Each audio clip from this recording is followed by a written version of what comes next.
15 minutes away for the Zabo markets to open. So quickly run onto your USSD, quickly run onto your smartphone and dial *292#. That is the USSD code for MTN to follow the prompts and prepare, as the markets will be open at 8:15 a.m. Now, as the markets open, remember you can invest with a minimum of 15,000 Ugandan shillings in bonds and securities.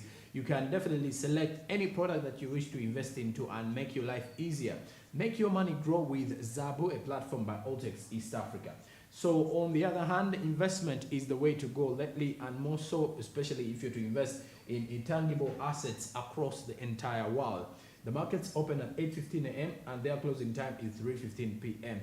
during working days of Monday to Friday. It's only during weekends and during public holidays that these particular markets are closed. Zabu is powered by Altex East Africa, which says do something new, and Zabu says my money, my future. And right as of that, you can still invest heavily from wherever you are here in the country, Uganda. Well, besides that, now let's get into our inspiration mode as we start with our business tip this morning.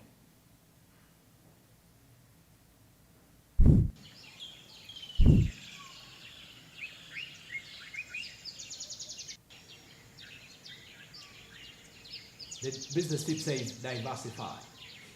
The diversification situation is if you get more than 50% of your business from one customer or distribution channel, diversify.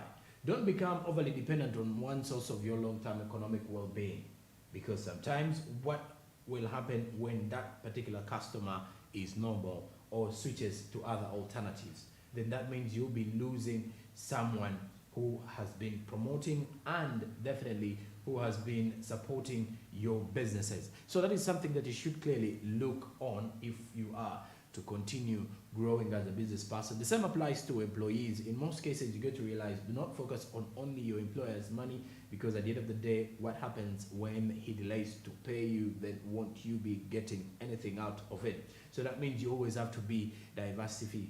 You always have to have alternatives. So the diversification in here creates room for you to at least make other sources available. And as a business person, you always have to look out for other customers who are going to be generating. Ensure you abundantly supply to this person so that they can refer other customers that will come at the end of the day to support your business. So the business tip is telling us to diversify. Let's look out for more other channels to source in income into the business as well. So outsourcing from other people is something very important, and this tip is telling us to do exactly that. Diversify. Make sure that by the end of the day, you are not only focusing on one particular source of income. Make sure that you have other alternatives that will be bringing in the money. It is the festive season. Diversification is something that you should definitely look at. When especially you look at the SMEs currently, most of them are already changing businesses. They are bringing up new business ideas because they know it is the festive season, people are buying. So you look out for which products are definitely making rounds in the city. For example, those who are actually selling clothes in different boutiques, those who are selling home essentials and all that, especially those are people who are now making some good money. So it is time for you to at least diversify yourself and see how you will be fitting into the entire journey and the entire business scope. That is what this tip is telling us this morning. Diversification is quite important.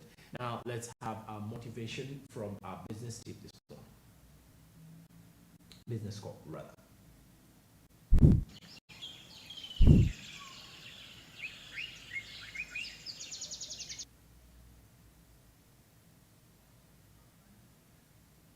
And the business quote is coming in from an anonymous who says, the secret of your future is hidden in your daily routine. So that is the quote. The secret of your future is written in your daily routine.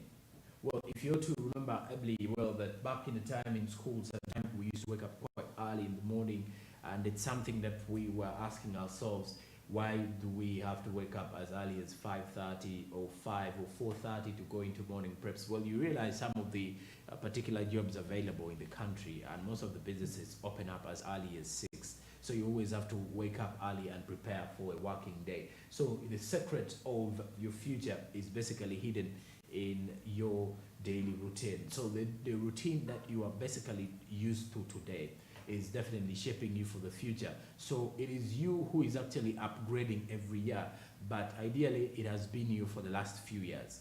So this is according to what this quote is telling us, that, well, whatever you're doing today is going to reflect a lot in the future, or will reflect a lot on tomorrow. So you're doing something today, it is going to be reaping results the next day, because the future is now. And that means the future is now and tomorrow is tomorrow, or today, basically. So it is not something that you would say, I'm doing something and by 2030 it will be happening. What if it happens in 2026, 2024, 2023? So think about it, because the routine that you're actually having manifests itself in your future aspirations and your future visions. So that is according to what this quote is telling us this particular morning. So your daily routine is shaping you for the future that you once dream of. So basically, try to think of how you're going to prepare yourself for that particular future that you are definitely deservedly thinking about every other day that passes by. So that is that particular quote that is coming up this morning. Now let's get into our social media trends over this particular 24 hours back to see what has been making headlines across the social media platforms, especially the timeline on the hashtags.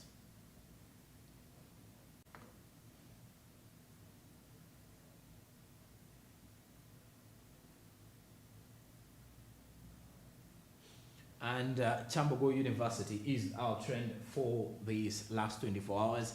As of yesterday, the law, according to the Chambogo University main Twitter handle, tweeted that today is the day the Lord has made. Rejoice and be glad in it. Congratulations to all our 18th graduation graduates. Ebenezer, may God's blessings follow you as you begin the new page of your lives. Hashtag KYU 18th grad. So Chambogo University has a 3-day graduation that will end tomorrow, and basically most of the students, close to 12,000, are going to graduate and being ushered into the new world of employment opportunities to see how best they fit in. Now, Kasozi Allen at Allen Kasozi tweeted that, I wish to congratulate all our brothers and sisters from the mighty Chambogo University. May the Lord who enabled you to graduate in this harsh situation also be with you after graduation. Be ambassadors of Chambogo and education at large.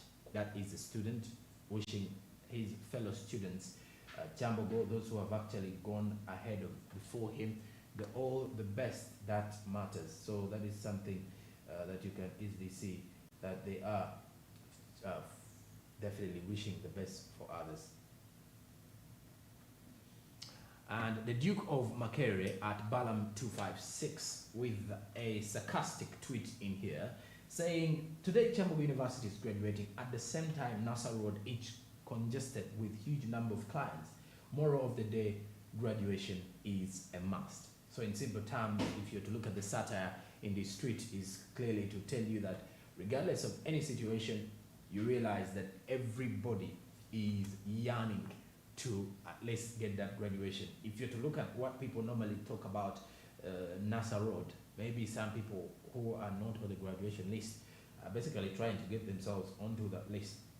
And my question would be then, what will then be the case if at all your documents are wrongfully used, or the documents that you have are not the same as the other people's documents?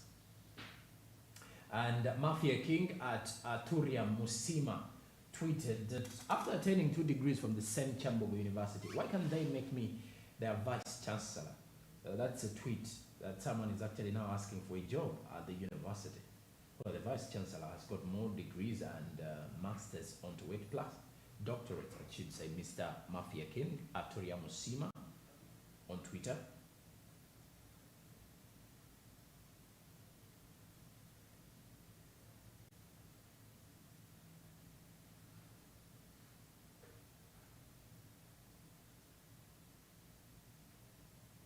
And also on the other hand, the Chambogo University Twitter handle, official Twitter handle, also tweeted, according to what the Vice Chancellor Eli Katunguka said, that the VC thanked parents for investing in the education of their children, quoting him that there is no better investment than giving your children the knowledge, skills, and confidence to know that they are equipped to achieve anything in life. At Eli Katunguka, who is the Vice Chancellor of Kyambogo University. The hashtag is KYU18th grad. That is the hashtag on Twitter. That will be till hopefully Saturday or even Sunday, because the graduation continues. Now, also on the other hand, the Vice Chancellor was further quoted, Professor Eli Katunguka, at the hashtag KYU18th graduation, that Kyambogo University continues, that Kyambogo University graduates continue to be the most preferred for employment in many sectors of our country. Why is that so? Or was he saying that to inspire other students who are just done with the UACE to join the university for education and all that? Well, besides that, we continue to congratulate all our brothers and sisters, and of course our uncles, aunties, and parents who are done with their different career courses at Kyambogo University. The 3-day event goes to day 2 today, and it will be summed up on Friday. Well, there were 8 students who did not make it to that graduation list, and those 8 were actually arrested over claims of falsifying their graduation details, so that to fit into the particular graduation list. And of course, investigations are still ongoing on only those 8 that were arrested, but you get to realize that even the lecturers who are found to be part of the entire exercise are likely to get their contracts terminated, as well as their certificates that of course clear them to be different lecturers as well at the Kyambogo University. Well, of course, the competition is very stiff because when you look at universities that graduate annually, Makerere University this year had, Victoria University, we had KIU with 2 graduations this year. There was IUEA, as you can see. Now there is Kyambogo. Probably you get to realize most of the universities, every other year, they have a graduation ceremony. But is the job space available for everybody? Can it feed to everybody? So it is something that we should be looking at steadily. So it is some of the things that we were working on, probably to look through and ask ourselves that, well, apparently the world that we are living in is a bit challenging in terms of the employment opportunities. Very minimal. There are very few. Companies are laying off workers. And due to the digital transformation, you've heard of these media companies not only in Uganda, across the world. Now, in a country like ours, of course, most especially when you get the fact that we actually have we only have jobs that may cater for roughly 100,000 people. And out of those 100,000, universities annually graduate over 200,000 students every year. So when you look at that, the job competition becomes stiff, but where are the jobs? Because they are not available. And whenever we continue to look at such situations, universities and apparently parents have actually opted now to look for vocational institutions which are skilling the young people. And universities are now turning their curriculums into more than just theoretical courses, but to be more practical, because the more practical situations we encounter, the more is when we realize that Ugandan students can definitely get themselves jobs, or they can quickly start off jobs even after getting done with university. So it is something that we can clearly look at. But well, when students are graduating, we have to thank their parents. We have to appreciate those particular people who have been supporting them throughout the entire education journey. After the 16 years of the primary, elementary, high school, then you have the other years that you're supposed to be heading into school to at least, look through and see university. It's not easy to finish university, I'm telling you, and everyone who has been there will clearly tell you. There are those who actually do a 3-year course for 5 years, and due to COVID-19, it's now inevitable a 3-year course turn to a 5-year course. A 5-year course will turn to a 7-year course because of those 2 years of disruption. And then especially for universities that were not offering online lectures. Though now I can tell you that there is a transition and an evolving trend around different universities. And the reason behind it is the fact that most people here are actually now turning that way, because we are always moving into an ever-evolving world, the digital space. So that means we have to adopt, because even the jobs now that are available are encouraging room for digitalization, and they are actually looking at the e-commerce as something that will potentially change the entire space and the entire scope of how people look at business. So it is something to do with a lot of transition in one way or the other. But we continue to congratulate all students of Chambogo University upon your graduation. It is something that you can definitely think of. Thank the parents, thank your sponsors, your different sponsors who have actually made sure that you get onto that graduation list. And when I mention of sponsors, I mean your parents, your relatives, and well, maybe your well-wishers who have been sponsoring you. And not forgetting other sponsors that may be attached to the entire education journey. And if you've been doing a 3-year course, a lot of things have been happening in there. Your fellows who have helped you with coursework, those who have actually attached you to your different internship placements and all that. So those who have helped you along the journey. Education is a journey like any other. It starts simply, but it's a journey that has got different challenges within the tuition, for example. You're going to face a lot of challenges within, but of course, if you continue working upon it, you realize that the journey is worth it. The celebrations that normally happen during graduation there is something that most people look at and say, well, I've really, really done it, and congratulations indeed for all of you. But of course, to congratulate you, besides that situation of congratulating you, we will be having an update now this time around, looking at widening the tax base coming in from the Uganda Revenue Authority.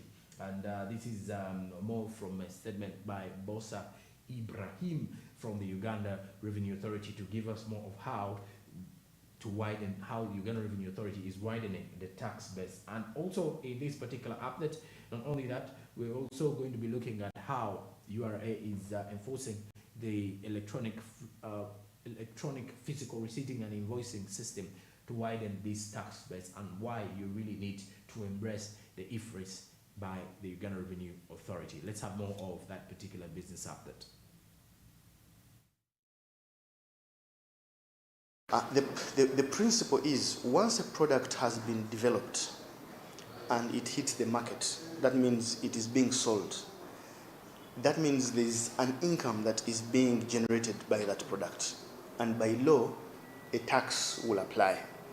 Usually exemptions for people, like if you are in the startup phase, you are in the initial stages, there would be exemptions that are provided for within for example, the income tax, whereby, say, for example, if you're beginning, for example, an establishment like a factory, you may import equipment, right? So there are certain costs like equipment, constructions of you starting a business. The law will allow you to be able to offset those costs until a time when you're profitable.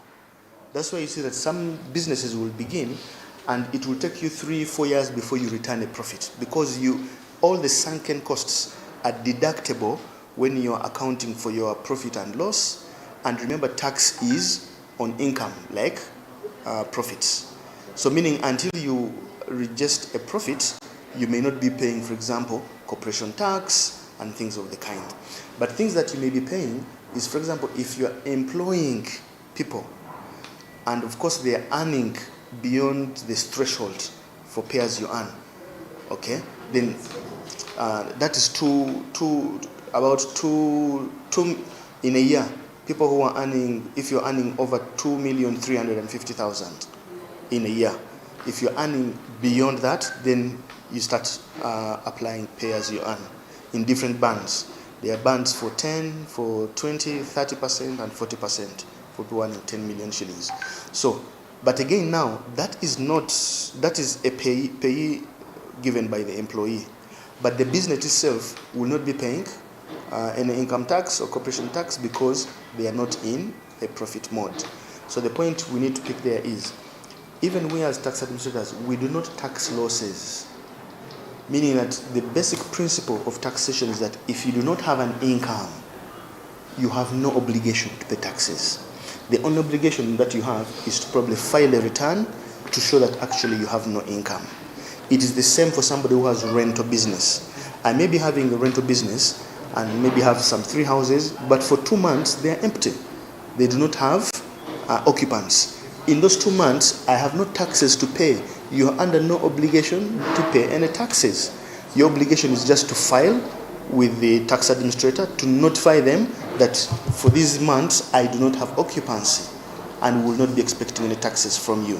When you have occupancy, that means you have an income. That's when taxes become applicable.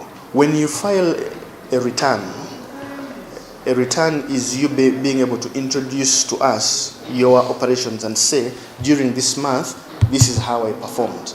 We have taxes where, for example, you're expected to file on a monthly basis. Okay?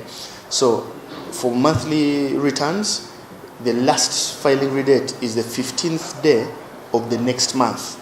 You are filing for the previous one.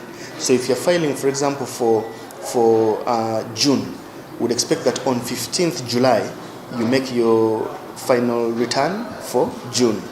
So when you make that return, that's when we know what we expect from you. Based on what you did, so we know that, oh, this person made this kind of revenues, made this kind of profitability, so we can expect so much in terms of taxes, which usually taxes a small percentage of what your earnings are. But you may file those returns and you show that you are in a loss-making position. So on our part, we do not expect tax from you. So you see how it works. So the issue happens if you file a return and it shows that actually you had income and a certain percentage would be applicable as tax and you do not remit that tax. That's when we come to remind you and say, okay, based on your returns, we expect this amount of money, but you do not actually make payment of that money.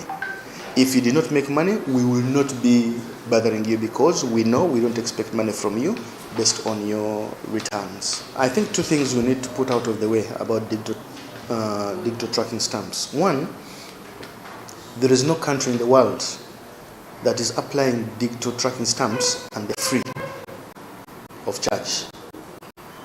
So that expectation that they will be free, it is not anywhere in the world. Okay. Now, 2, in Uganda, in the East African community, the digital tracking stamps are actually provided by the same provider.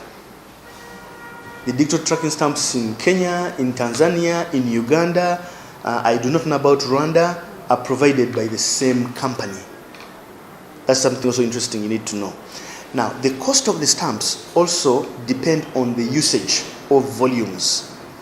That's why you see there are milestones that were created, that when we hit a certain volume of usage, the price of the stamp lowers. When you hit a certain milestone in terms of volume of use, the price of the stamps lower. So we expect the stamps to continue lowering in terms of their price as more people get on board. So the differences you may see may also be because Uganda was the last country in the East African region to adopt these stamps. All our neighbors have been using digital tracking stamps and we were not. So you would expect that because of the late entry, our volumes probably have been less compared to other countries, which can also speak about the cost. But these costs have been kept at a minimum. If you see, there are stamps that cost 3 shillings, 5 shillings, and for products like the alcohols and so on, where stamps go to about 115 shillings and so on. So the cost has been kept at a minimum, and we have also observed, even when we introduced these digital stamps, there was no substantial shift like in the price of commodities. It becomes like a business cost, that because these were basically compliance measures that were introduced. Compliance anywhere is not cost-free. If you go in terms of standardization and you're supposed to comply with the standards, you may have to probably reorient your system, you may have to undertake training, you may have to basically even buy new systems altogether, you may have to acquire certification. All these are costs that a business may incur to make sure that you conform to a standard or to be compliant. So even in our case, in terms of tax administration, there are compliance measures that were required. That's why these digital stamps were introduced. And even for businesses, many businesses have learned that it is even helping to fight illicit trade, okay, which has been a bigger cost on many businesses.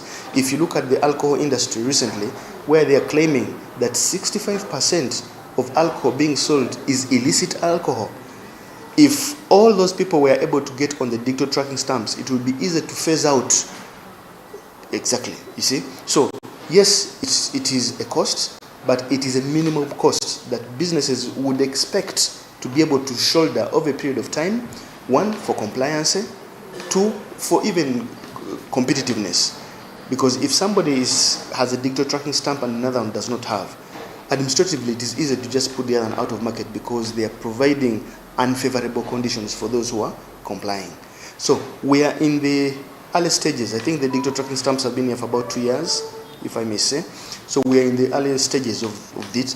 So we'd expect that businesses, other than fighting digital tracking stamps, we should look at their potential, we should look at the advantages they bring to businesses, and just encourage and sensitize other producers within the same segments to come on board.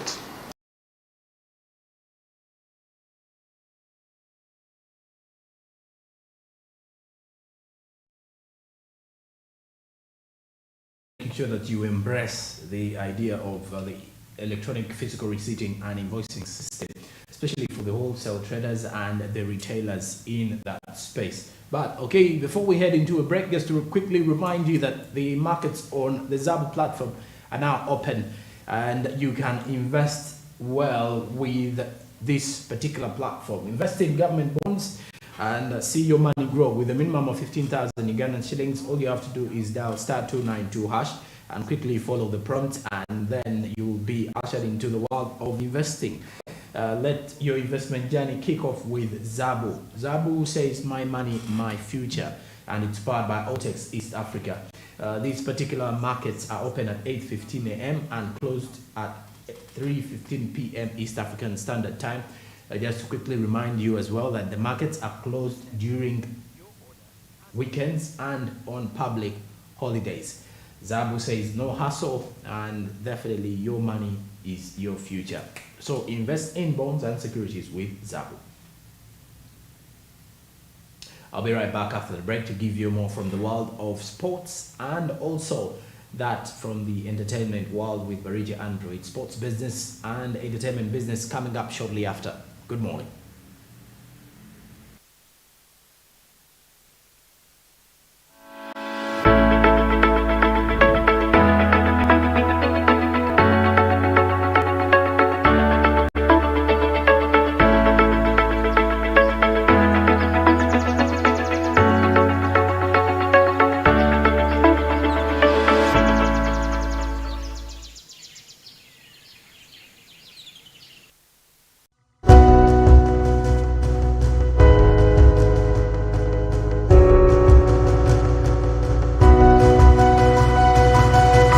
Smart